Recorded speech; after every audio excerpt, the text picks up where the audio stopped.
Les hommes qui ont perdu à Salaka, na Francis Kalombo, pour ruiner Diomé Ndongala. Martin Fayou, na TV5, a prévoir que Bakoki ko dialoguer na président Fati. Ba mususu ba komela nga ba lobby, oh non, alobaki a communisa ba oppositionné, yango wapi. Ba mwana nyonso libanda. Na oze le susu ke shobo tunangai. Soki boko tuna Félix a que ne communisa ba prisonnier na Baraza. Ça ne sert à rien, mais avant de répondre, chaque fois, le vendredi, il y a une grande instance pour se présenter. Si vous allez à l'école, il y a des filles, il y a Sacré-Cœur. Répondre. Est-ce que ça c'est examen? C'est que le président Diomi, sauf que ça pour ça, moi, j'ai un avion, même mais na MLC parti munene, quand tout bien ensemble, mais oyo muto zangi eloko, toti ka ele susu, asa la porte-parole de l'opposition, baboyi.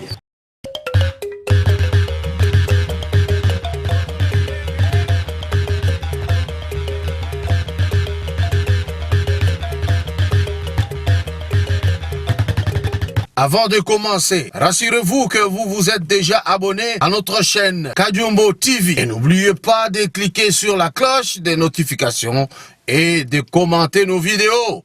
Merci.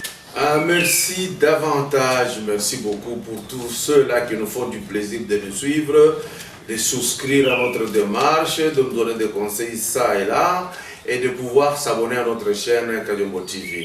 Merci. C'est beaucoup d'expressions d'amour.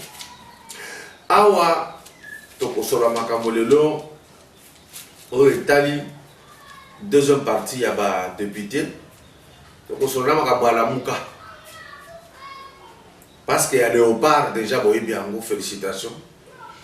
Vie et Lingara Kozalandengewana. Président Félix, et Sengo appelé Lingyo, appelé Sakina Léopard. Léopard peut apprécier l'Enguan et quelle la population.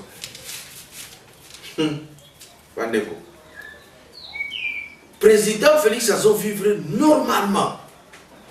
Le col Moutou, il faut Azara. Dès que tout le monde a les États-Unis, Okomona, Obama accueilli à Robeta Basket, Obama Kobima, à Solena Batou, à Betani Maboko Boye, simple. Mais yo, président Sayo, il y a un président de la République.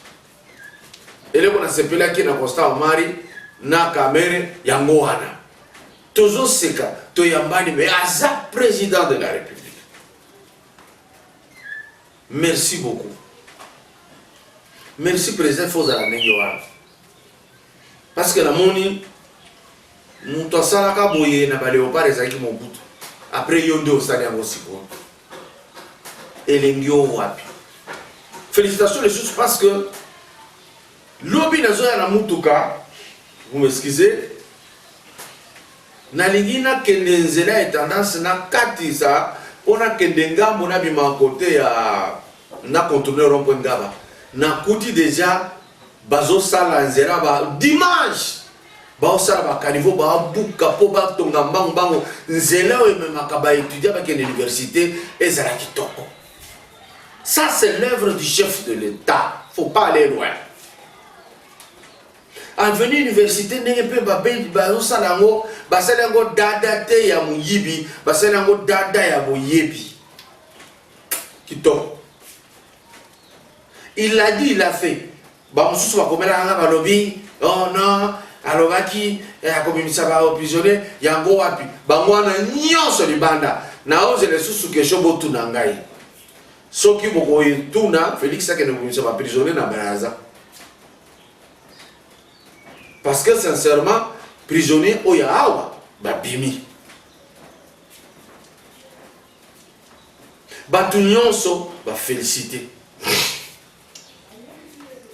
Mais ma maison nous sommes Zueli, Diomé Ndongala, les Kanekola va fité, ça ne pèse pas. Il ne faut pas imiter trop bas blanc. Makambasala que par la un impact ici ça ne dit rien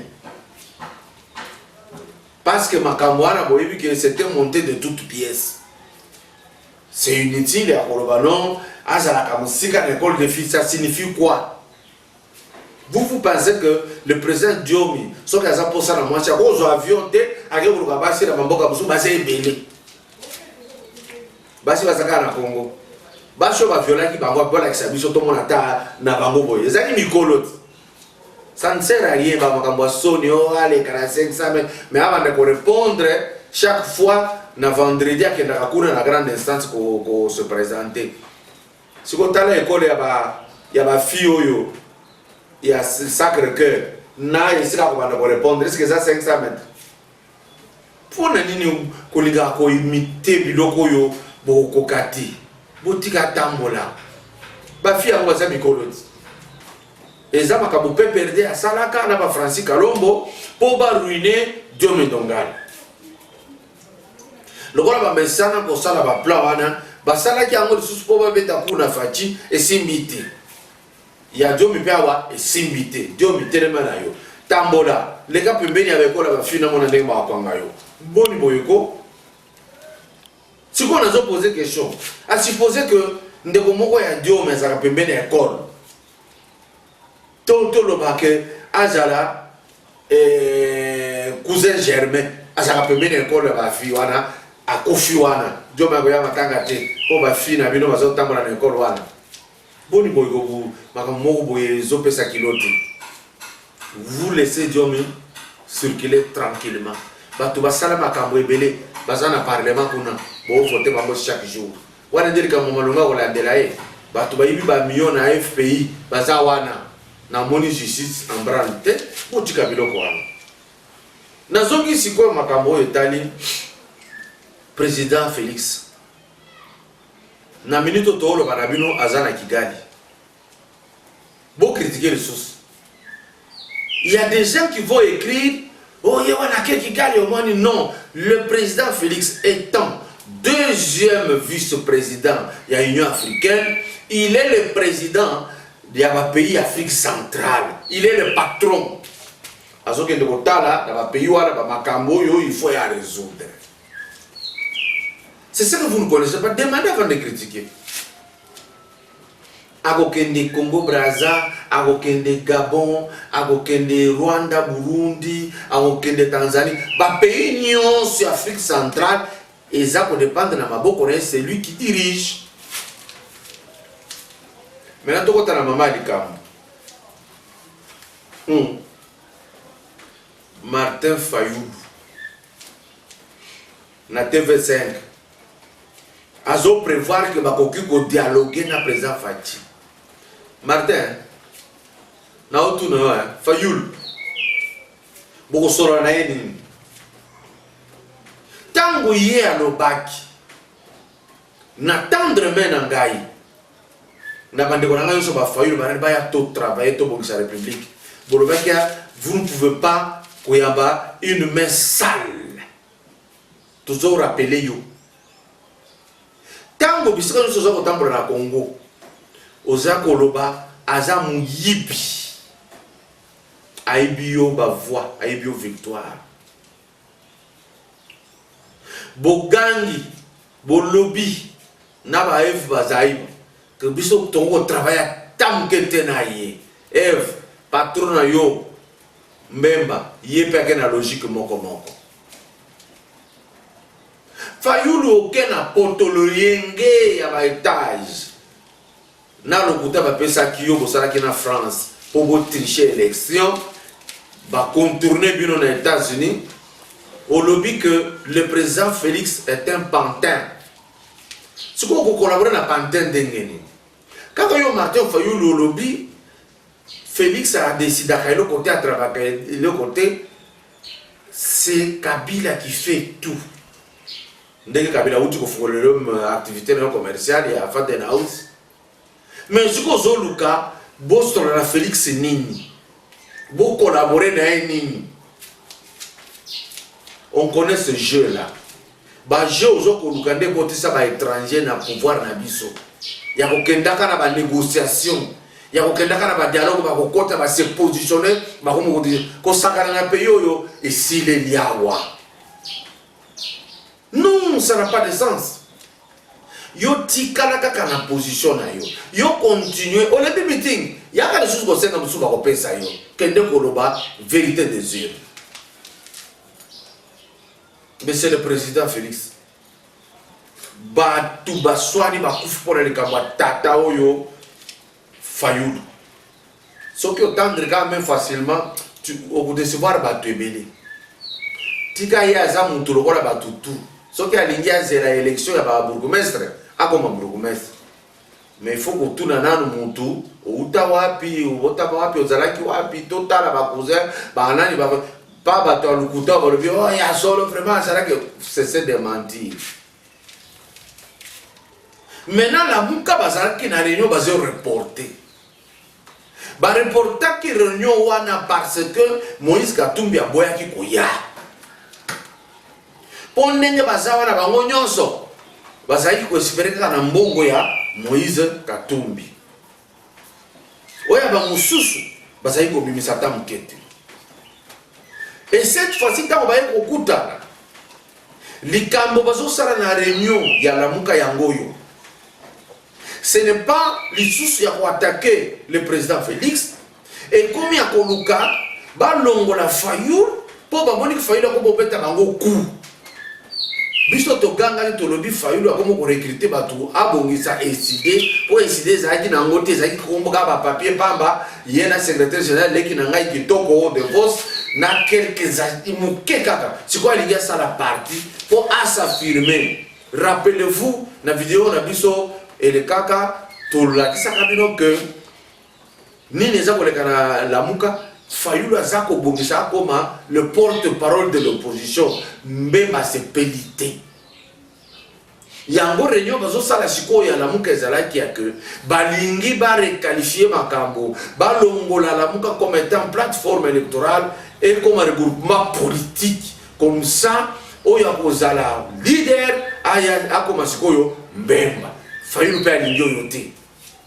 Yangono mwana ki réunion si li pensate Fayulu akimi ba micro ba interview so akimi mais accueilli toujours azako luka a échappé bako ka kozwa conclusion te atika la lokola a se faire aimer par batoyo ebele mususu raisonnement moi mobulu.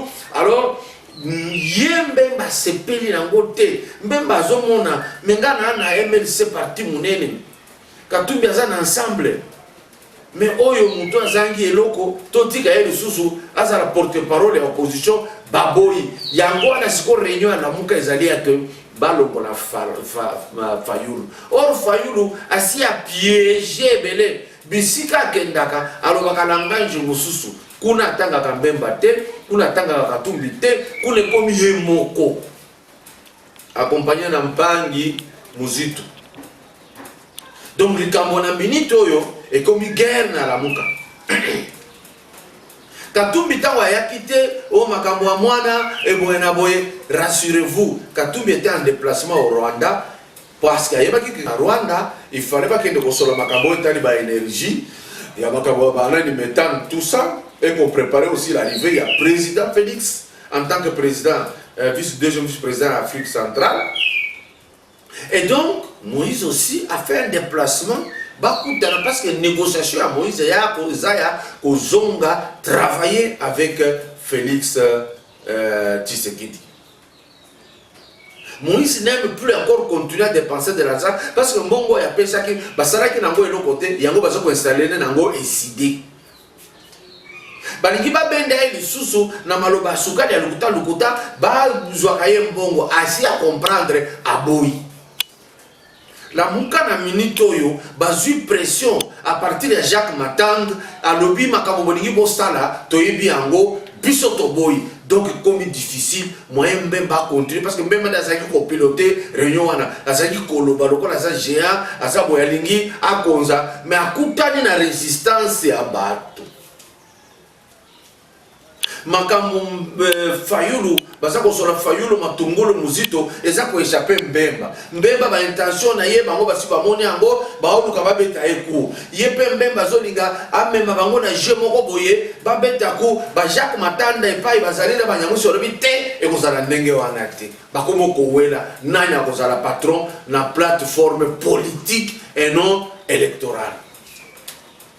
Moïse Katumbi pe assez amoni alobi non je n'ai plus besoin ya batoyo baninga mbongo pamba ba vendre gars du vent baza ko peser te parce que France a abandonné bango, États-Unis a la bango te, pays ont ceci abandonné bango fallu leur montrer que non dans sa parti politique abandi ko tendre le boko yemoko vers fachi pour que aya a créé débat moko a créé dialogue moko et au cours duquel akoki à l'issue duquel akoki kozua comment poste on a tini ba ministre na pe ba diriger kuna fallu le kozalate to ko telema pona likambo wana ba combattant onyon se yen se de pes bozoyoka bon permettre le quoi. Parce que tant que vous allez une église na Philadelphie, beaucoup taki kuna facha la kisa kiyo bolingo ya ki Kristo kuna o sabotaki. Non, tika na position na yo. Bande kona ngai par conclusion, mbemba koko ka opposition te oyo papa Etienne Tshisekedi a salaka plus de 36 ans. Bon, plus de 34 ans. Et ça la musique. Et ça la bakoko kate. Parce que ba mesana ki moi muke lobo ko koti na koti na kesi ya l'État. Bakoko ka jamais opposition wana. Ya wana siko ba koma ozonga bako tata simali susu ya Félix ba se retrouver. Bocha condition bakasi. Vital Kamerhe réfléchir. Bafinga kabino mi balé bonyo kwa makali susu makasi ba pesa kabino chance te ezali moment ya ko sala masekité. Laissez ces gens retourner comme des Congolais simples qu'ils travaillent eux-mêmes pour arriver dans stade bino bokomi.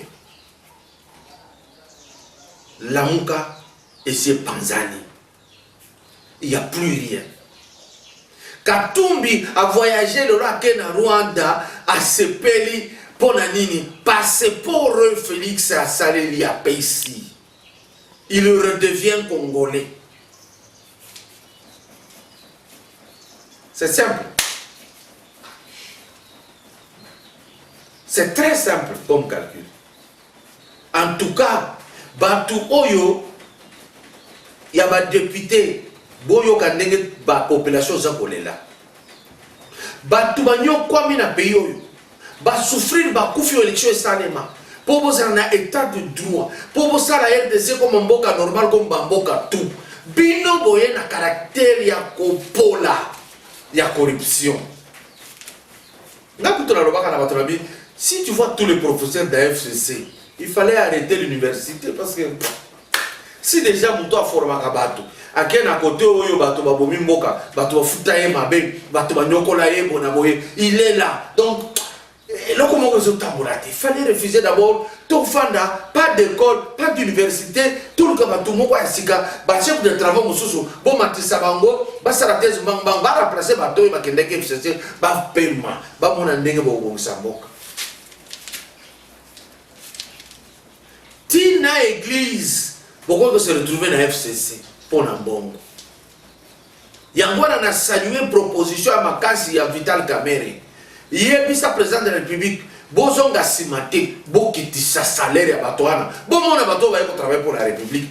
C'est inconcevable, bien sûr. Ils ont touché 13 000 pour que nous qui sont pour, qui sont contre. On a fait des lois. Quelle loi? Déjà, on va tout ça dans les ébélés.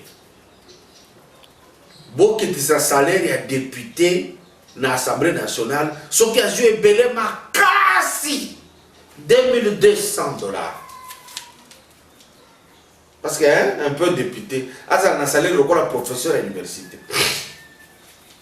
Sénat, Bobo Mango. Ça ne sert à rien. Bobo Melo Bobo Pamba. 1 kilomètre Yanzela. Et ça n'a $1 million. Maintenant, le nombre de sénateurs avec $14 000. Fois nombre na bango, fois 1 an, fois 2 ans, fois 3 ans, fois 4 ans. Bon, ça n'a pas venu plateau, va venu Bokassa, bon, ça n'est pas civil et respirer le corps de la ville. Sauf que les ans de beaucoup temps, les ans de 2 fois.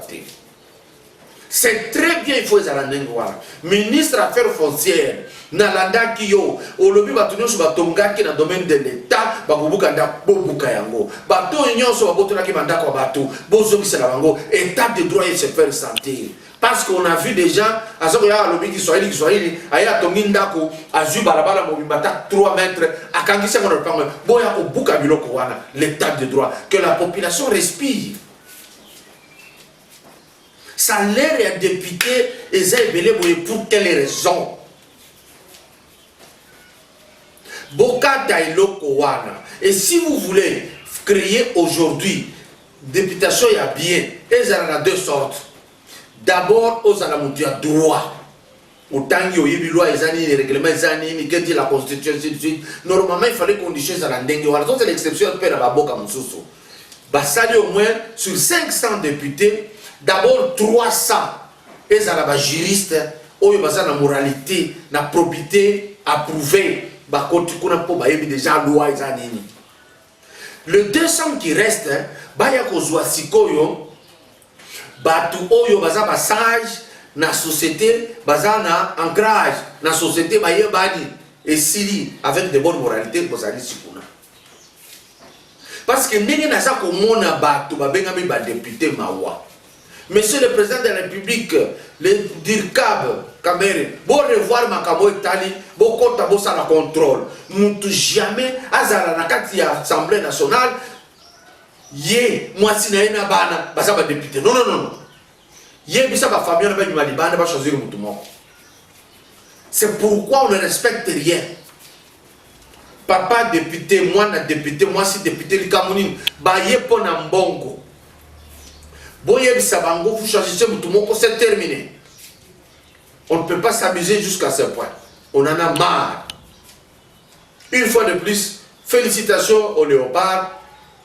Bouffée d'oxygène et continue à Katina Monaki Bengue et le Fungwami. Le roi Zakatouba, M. Mike, M. Komaki Mounene. Parce que à qualifier l'équipe, l'équipe Wana, Kobeta, finale, Yakan. Félicitations au léopard. Félicitations à Constant Omari, félicitations à Vital Kamere, félicitations à Fachi, Binonyo Sondek Mosonganaki, et c'est moi Ndenge Wanande Toko Luka.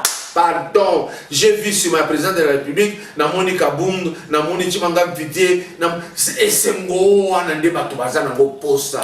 Banzela donc Bosa Kostala Bosili, et puis bétonnage. Il y a bien, merci beaucoup. Les Kamba Fayoulou, Bobo Sana, Soki Alingi a négocié. Aya kotala ba Augustin Kabuya asolo na bango. Président Fachi, président Kamere, boya maete et gozala ko se salir. Merci.